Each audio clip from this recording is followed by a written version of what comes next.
another episode of Powerful Teaching with Dr. Blades. In this episode, we are talking to Teach to Empower Day 2 keynote speaker, Sam Kary. Sam, welcome. Thanks so much for having me here, Marquita. It's a pleasure. It's so nice to be able to sit down and speak to you at length. You and I met during the pandemic. We met virtually, speaking on another panel discussion. So why don't you tell the viewers about that experience and how we kind of got into each other's space? Yeah, it's been a strange experience, right? Over this past year plus, meeting all these new people and meeting colleagues and now friends virtually that I've yet to meet in person. So I can't wait to meet you in person finally. Yeah, so we were on a panel discussion at the Innovative Teaching Conference, Innovative Teachers Conference.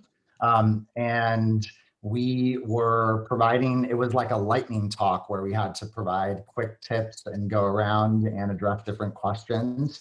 And I know that just one thing that really resonated with me hearing you talk was just this emphasis on instruction and really keeping in mind what we can do, right, to have an impact in a very clear, methodical way. So I liked, your focus on instruction, your emphasis on something that, tangible practices. Sometimes I think we can get in those types of conversations very meta. I know I can, but I know that for teachers, it's really valuable to hear some concrete thinking about how we can, improve this craft of teaching. And so I really appreciated hearing that from you during that panel discussion.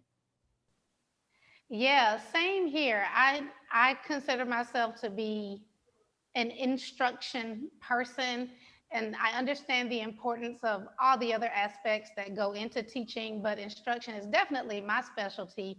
So to hear you share concrete strategies on how teachers could do things and they could leave that session and literally go duplicate some of the things that you mentioned was something that I was really drawn to.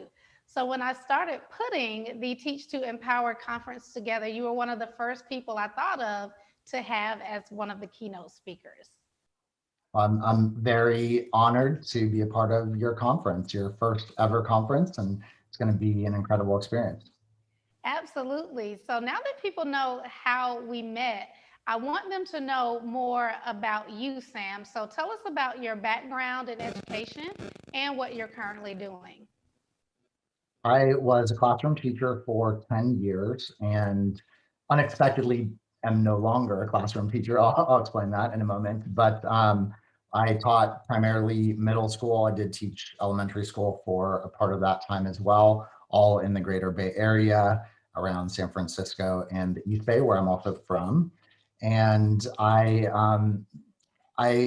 just really developed an appreciation for instruction, exactly like what you're saying, that is the craft of teaching, that everything is about instruction and everything that goes into an effective teacher is about instructional strategies and instructional techniques. And that's easy to say, right? We hear about all these instructional strategies that we should put in place, a lot of buzzwords out there like differentiation, UDL, right? Personalizing learning, making it engaging, authentic, et cetera. All these kinds of things that you might sit in a PD and hear somebody telling you that you need to do those things, and then you leave and you still have kind of no sense of how to do those things. So I very much came to technology from a place of knowing that those strategies were important, but lacking the skills and understanding and tools, really, in my opinion, to do those effectively. So when I started the new EdTech Classroom, by that time I had already been coaching people. I worked also at an organization called Breakthrough San Francisco as the lead instructional coach, where I was coaching coaches and developing some professional development and curriculum for them. And my wife also went through a teaching program during this time, and it just seemed like there was a universal experience out there that there was just still a gap, a huge gap actually, between, how to, like, these ideas and concepts out there and how to actually put them into practice. And I felt like there was no bigger gap than the world between education technology and actual teachers. Here I was in San Francisco teaching in the innovation capital of the world, so-called, and really almost nobody that I knew in my teaching community really used technology all that much, right? Like people used it a little bit, but I knew that there were all kinds of programs and products and all kinds of bells and whistles and things that could happen, but that was not trickling down somehow to the actual classroom. So I've always been kind of experimental and wanted to start bringing that into my own classroom to give it a try and see, how it would have an impact. And over time, saw just how transformative it could be and wanted to bring that to other teachers and show them not just here's the program and how to use this program, but how to actually take what's useful from this program and powerful and pair it with what we do so well as instructional experts and package it essentially with research-based high impact pedagogy. And that's where you really have a transformative impact. I saw that in my own classroom, always working in Title I schools. Interesting fact, never worked in a classroom that even had one-to-one computer. So I ran pretty much a fully technology integrated classroom at a school that did not have one-to-one computers, if you can kind of wrap your head around that. So, trying to show people practical ways to use technology in high impact ways as well that are actually going to help us achieve a lot of these traditional goals that we've had for a long time that I think pains us to not, be able to meet them. And I think we're actually at a really exciting time in education right now where we have some tools that we can use that can actually help us achieve some of the results we've been looking for. So that's really my mission. And I know I kind of bled into the conversation about new EdTech Classroom, but yeah, it's kind of hard to separate the two. I like that you mentioned the heavy emphasis on instruction and making it practical for teachers, and also that integration of technology that sometimes we really miss. I like the fact that you said you were running um, full scale tech in your classroom, but your school was not one to one, because I think a lot of times educators believe that if students don't have their own personal device, that it's going to be very difficult to incorporate technology in a practical way and to consistently incorporate that. So, can you maybe share, without getting too much into your keynote, just um, how you were able to pull that off? Yeah, I think one is just about a mindset about what technology integration means. It doesn't mean that every single thing has to be done with technology. It's selecting technology and using it strategically when it fits. So that is kind of in some ways, a preview that really, to me, it's more a mindset. It's more perspective about awareness of high impact instructional strategies and then awareness of the wide array of tools that are available to you that can actually help you implement those. And that doesn't mean you do away with everything pencil and paper. Clearly, I still did a lot with pencil and paper.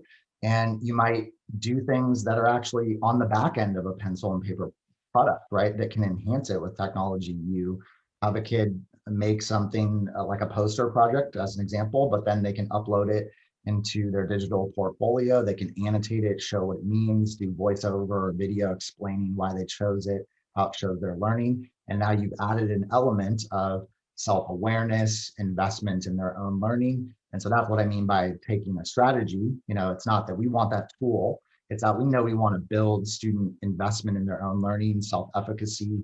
So we're going to go out and find a tool that helps us achieve that, and we'll bring that in at the end of a pencil and paper product. And I think this is a concept that can be applicable regardless of one situation. You could do that as a remote teacher, hybrid, in person, with or without one-to-one. I do want to be clear that I'm a huge advocate for one-to-one. I think it's very important that we all are now more than ever really pushing to make sure that schools are offering one-to-one devices. I think that that's a critical component to closing the digital divide. So I kind of started on this whole project, showing people about instructional strategies and wanting to show people how they could achieve things that they wanted, that I knew they wanted to do with technology. I've also added kind of a layer of understanding that I actually think it's our responsibility actually as educators in our society today that we're teaching students how to use technology, because that is the future job market. That is the world in which we live. Absolutely. So we need to be preparing students for that world.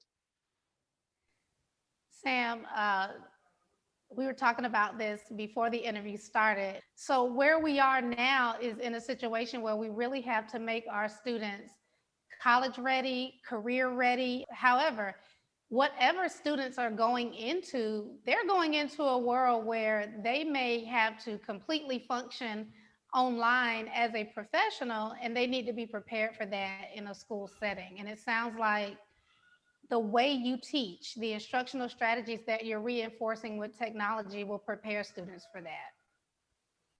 Yeah, and I don't pretend to have all the answers for how to prepare students for the future of work. I think that has to be a collaborative effort, but I have a platform. And so I do think that it's important to use that platform to really keep us focused on the digital divide, make sure that we are, doing whatever it takes to make sure that all, kids that are within our public school system do develop the skills that they'll need to be successful. I believe pretty strongly it is already, but it's going to emerge as the new, equity crisis essentially in our country. I think we saw that right in remote teaching. I'm definitely lamenting the fact that there's not enough reflection, I think, about what we can learn from this past experience and take away. At least I'm not seeing that a lot in like major news publications and conversations. It's all about the physical location of school, which, I understand, but is perhaps, as indicated by your husband's business, not necessarily the most important thing in today's world. What I wish we would be thinking about is why was the world of education so unequipped to make that shift, whereas other industries were capable of, sliding right into a hybrid or fully remote situation. I think that's a more interesting question to ask. And so, yeah, I think it's going to be a collective, collaborative effort to change a lot of things in our education system. And my passion is around the teachers and showing teachers how to do these things, and kind of in some ways providing alternative professional development where people can come straight to the source. You got teachers coming to YouTube on their free time to learn about how to teach, which is a pretty special thing. Yep. Yeah. Now, you mentioned how this pandemic has kind of forced a shift that education was not prepared for. It also pulled the veil back on a lot of equity issues that people were unaware of or either didn't feel were a priority to address. Taking that in combination with the fact that a lot of people say instruction should come second to relationships, how do you address that equity issue, that relationship building piece, and all of that while still focusing on high impact instructional strategies that incorporate technology? Yeah, that's a great question. That's a huge question. I think it's wrapped up all together. I don't think you cannot be an effective teacher. You cannot create an effective classroom culture with just instruction alone. Simultaneously, you cannot create an effective classroom culture with just relationship building alone, right? You're not going to move students and really do what is our fundamental job, which is prepare students with skill development that they'll need, right? And I think often people think of technology as kind of existing in this like technocratic world that's totally separated from relationships or community building. And I just don't see that as true. To me, one of the most powerful things that we can do as educators with our curriculums is implement universal design for learning, which the intention of it, for those who don't know perhaps, is to essentially look at barriers and entry points to your curriculum to make your curriculum more accessible at the first tier. So we're not talking, about tier 2, tier 3 strategies for, different differentiation or accommodations. We're talking about opening up your curriculum so that it is accessible through making, providing choice for the way that students access knowledge, and providing choice for the way that students also understand why what they're doing is important, and then how they show knowledge. And to me, what that's about is about widening the academic tent, which gets to this issue that is so core, and that's this issue of belonging, right? And that, I think, is not to like throw out a bunch of crises, but I think another one we have is that a lot of students don't feel like they belong in schools. If you drop out of school, arguably because you don't feel like you belong there. And so part of what we can do is not just define what is academic in this very narrow way, but expand our definition of what academic means. And again, a tool, or one of many tools that we can use, is education technology. We can use technology tools to give students more choice and more opportunities for how they can show knowledge by, making a podcast, making a digital comic, digital books, doing audio production, and not just having it be about this sort of very narrow strip. I'm not suggesting we do away with like essays and presentations and tests, but there's so much more that students can do to show understanding and access knowledge and understanding that I think that's actually, that's a kind of real tangible way that we can put equity practices in place and make curriculum more culturally relevant by opening it up, right? It's not making it so narrow and limited. And again, that's where I think technology can play a big role.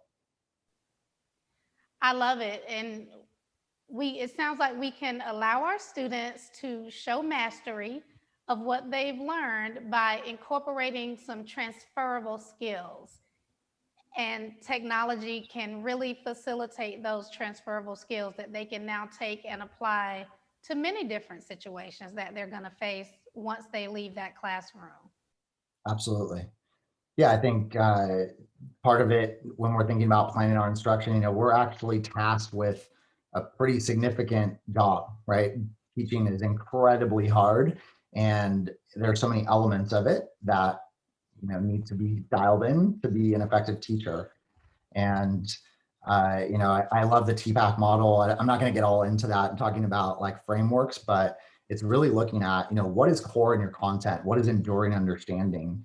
And then when you're thinking about the technology you're using as well, what is something that I can show students how to do that's going to transcend my individual classroom? So, I think a student or a teacher should feel success if they feel like they have been able to inculcate an understanding of some enduring concepts, thematic concepts, big picture concepts in their content, and some skills that transcend what you do in your class. If you learn how to do video editing, I mean, who knows what kind of world that opens up for your students. And I did that in a humanities class. You can do it in any subject area. It's not subject restricted. It's not grade level restricted either. So it can be applied in any context. Absolutely. So, Sam, tell the people what they can expect when they register for Teach to Empower and they attend your keynote session on day 2. I'm really looking to inspire educators to be excited about the opportunity that technology can bring to our teaching. I know that a ton of people have gotten pushed into this world, and I want to help people see that it's just a window. People just got a little window in, and there are so many ways that we can really purposefully, strategically use technology to not just transform educational experiences for students, but I believe also reignite our passion and excitement, enthusiasm for teaching, and know that what we're doing is providing a relevant education for students that's going to prepare them for our world and also address some of the equity issues that we're facing in our society. I totally agree. And I want to go back to something that you said 2 questions ago, because I meant to bring it up then, but then I brought up something different. Sure. You mentioned that sense of belonging that students need to have. And the speaker that I interviewed yesterday, Dee Harris, she's going to be presenting a breakout session on the power of academic mindset. And one of the 4 mindsets that she mentioned was the sense of belonging that students need to have so that they can feel connected to the work that they're doing. I just wanted to make sure I mentioned that so that our viewers could see yet another connection between the Teach to Empower speakers and really understand why it is I brought together the group of educators that I brought together. Sam, tell everybody about this amazing YouTube channel that you started. What made you start it, and how large it has grown to this point? Yeah, I think I mentioned in the beginning briefly that I recognized that there were all these tools and there was this whole world of education technology out there that I had come to know and love and appreciate, but represented still a very small fraction of the teaching community. And I didn't understand why that was. Well, I did, but I was I was curious about why that was happening, why teachers were not using these tools. And to me, it was just about learning about how to use them. I didn't really ever receive PD about them. And I do think that it's a little bit of a problem that happens when you have a bunch of private companies that all they coexist and they're not necessarily all working together to show people a bigger picture. And individual products have different sort of agendas and things like that. And I wanted to make my YouTube channel, to be a means through which people could see how to use technology through that bigger picture lens. So now we take our instructional practices, we understand all these different things that we are trying to achieve through our high impact instructional practices. And here are many tools out there that exist that can help us achieve exactly what we're looking to achieve. And at the time I saw a lot of content out there that was, say, from a company that's showing you how to use their products, but not necessarily bridging the gap and showing this is actually how you do that in your classroom. And this is how you Right. do it with your curriculum. Or even this is how you do it to implement this particular strategy. And oh, by the way, you might want this other product to do this other strategy. No company's going to say that, right? So I was trying to give people that sort of holistic understanding of how they could bring it in and incorporate it in an integrative approach. And I think reflecting on, why the channel has been successful, it's just about an approach to teaching people how to do things or teaching people about new concepts, in some cases, new programs or new instructional strategies in a way that operates within a world of kind of entertainment and consumption of information that people are already used to. So people, I think, typically associate professional development with like a dry, multi-day session where maybe you have to spend half the day, uh, you know, building understanding about why the thing you're going to learn is important. And by then everybody's like done and tired, right? So I wanted to do the opposite of that and create entertaining videos, like YouTube style videos, not just me on like a screencast either, an actual entertaining video that had a lot of visuals and a lot of things going on to keep you engaged and hold your attention.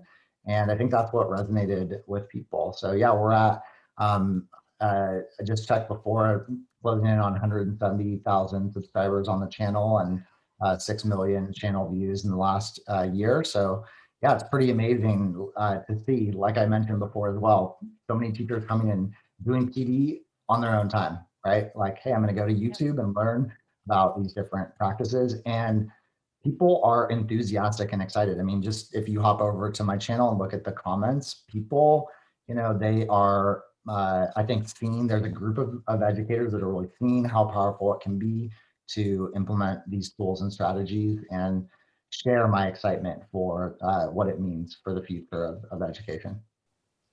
Sam, I have to tell you, first of all, I didn't realize that we were both instructors for BER until I saw it on your LinkedIn one day. So I said, oh my goodness, there's just another thing that we have in common.